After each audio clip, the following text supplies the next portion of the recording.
Hey guys, what's up? It's Eli Knight with Knight Jiu-Jitsu and with Aperture, and I want to show you some guards today. I'm going to go through a lot of these. This is not a comprehensive list.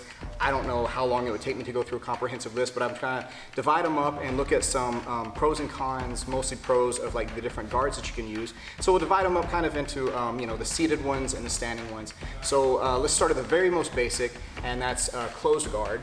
Everybody should be familiar with this, but there's a lot of different reasons, a lot of different ways we might hold this. If we're playing in the gi and this is a more competition-oriented position like this, I may want to go something like collar sleeve control like this, where he has his posture. But if punches were involved, then I would probably prefer to have him broken down like this, more likely, so that he's here, I've got his posture broken, and I'm keeping myself a little safer from punches. Right? Another good kind of guard from here, or a variation of this kind of guard, is if I go into this modified guard kind of position here. Now from this position, of course, if this were a striking situation, this is another really good guard because I could hit him and he can't really hit me from here. I've got good control over both of his arms. But even if this is not, even if this is more of a sportive or competition oriented position, I have a lot of good things I can set up. Like I've got omoplata I can set up from here. I can shoot to a triangle pretty easily from here. I have different arm lock attacks. I can go to Kimura. So a lot of good stuff can happen off of this kind of triangle guard or modified guard like this. Sometimes if he started to kind of pass my guard in some kind of way, we may wind up in something like a half guard kind of position.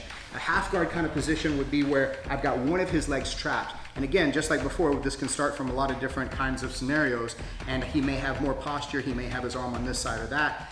What I would like is I would prefer him not to get this arm underneath me, and I would like something like a knee shield here, which is another kind of guard, and it's a type of variation of a half guard here. If he's gotten past my knee shield into like a tighter kind of guard here, and he's gotten under my neck, this is bad here, but I'm still have half guard, so I haven't allowed him to get fully to side controller to mount yet.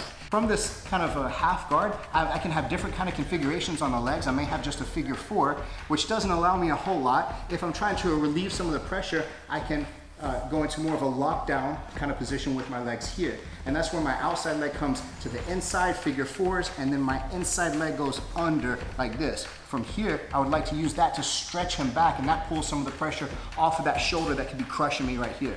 Then that might allow me to be able to get my hands inside and either regain full guard or work some sweeps from this position. In the same family of half guard is a deep half guard. And again, this is something that may come off of my knee shield here, but for deep half guard, that's where I'm gonna be scooping underneath his leg here like this, and he's gonna be a little more on top, I'm gonna be a little more underneath him. So from this kind of deep half position like this, I want to get here. I'm going to be holding either his belt or his leg here. My head is resting on this leg that's bent, and even if he has his posture up or not, then I'm going to be underneath here. I'd like to kind of hide my arm so he's not attacking this arm here or has any good attacks that he can shut down my position. So I'll hide my arm something like this if I want to make a sweep from here, right? Or maybe get my leg inside here to where I can start to scoop over and maybe look to take his back like this. So those kind of things can happen off of a half guard. Sometimes half guard is a desperation thing to keep him from fully passing my guard and getting on top. Other times it's something I'm going to initiate to be able to make a sweep because it offers me a lot of leverage to be able to topple his position. Some other seated kind of guards, I still have him here and he got his posture down, he hasn't been able to stand up yet.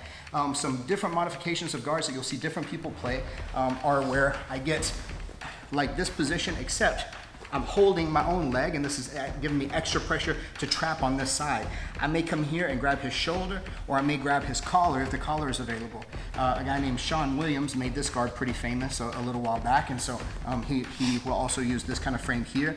So there's some good work that guys like Sean Williams and guys like Neil Mellison have done with this kind of guard.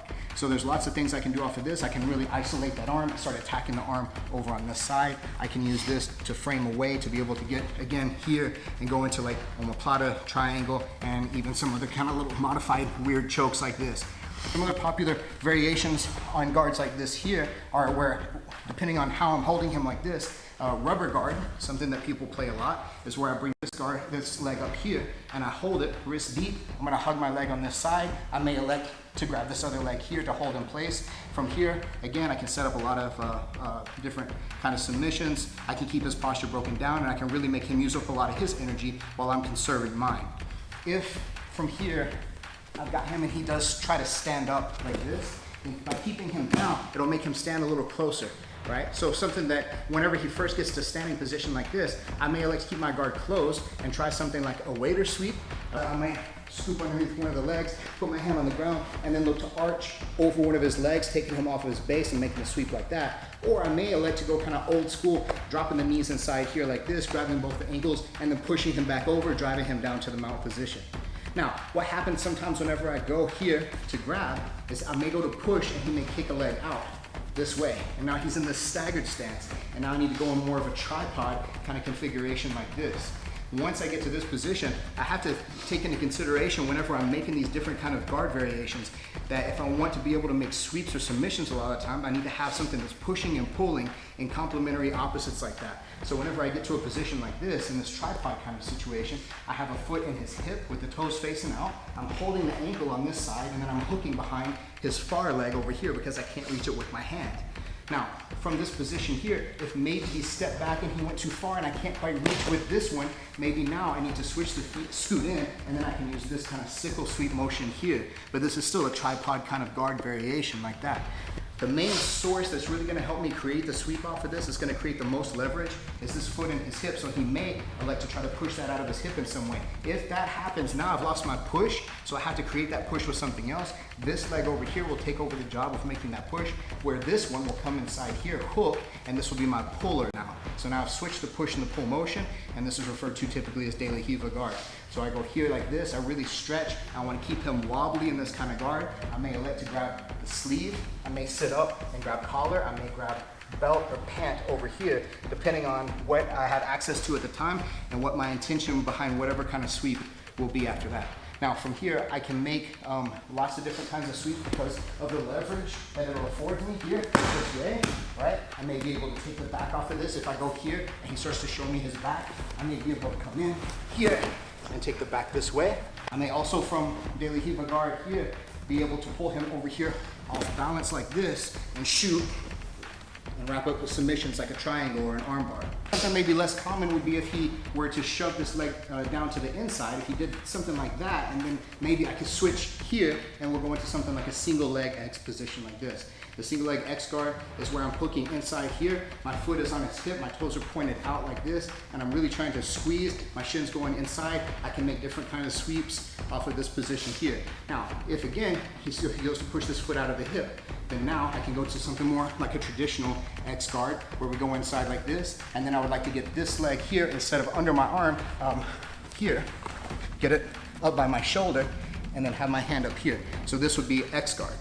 From X guard, I can look to do other things like go here, again, try to take the back or making other kinds of sweeps. If it's a very gi dependent situation and he's trying to really get some good grips here, something that I can look to do is control here on his sleeves and then work my feet inside. And I'm trying to get my pinky toes into the crease of his elbows here. I'm blocking down and killing the space right here so that he's not able to really easily swim his hands to the inside and break my grips. And this would be what we refer to as spider guard from here. On spider guard, again, I'm kind of trying to pump a little bit like this to keep him a little off balance. And then from here, I can start to attack with different kinds of sweeps and maybe submissions here. If from here, this position, like maybe I shoot up and I start looking for something like omoplata or start looking for different types of sweeps. So there's so many different kinds of guards and they all have kind of pros and cons to them. They have different ways they can be passed and shut down. But the biggest benefit of a lot of these different types of guards is because of the leverage it provides me versus a standing opponent to be able to uproot their base or to be able to collapse their structure. And that's gonna provide me the ability to sweep and get on top of them. And that should be kind of my goal most of the time, unless a submission presents itself, is to try to improve position constantly and get to the best place that I can get. Now, I know this can't possibly be a comprehensive list. I mean, I know that I left out a worm guard, I left out donkey guard and squid guard and crab guard and all the 50 different kinds of guards. Probably 10 different guards were created just in the making of this video, so it can't possibly be a comprehensive list, but these are some very powerful ones and these kind of give a root structure at least to some of the more popular ones that are being currently used today. So even if there are a lot of different variations out there, these here I think are a pretty good illustration of some of the fundamental positions and how they can grow and how they can evolve and how they can branch out from there. So anyway guys, let me know what you think about these, and hopefully this helps to provide kind of a good beginner framework to understanding when and where these different kinds of guards happen and also some of the uses for them. So anyway, thanks again and keep watching Night Jiu-Jitsu and Aperture.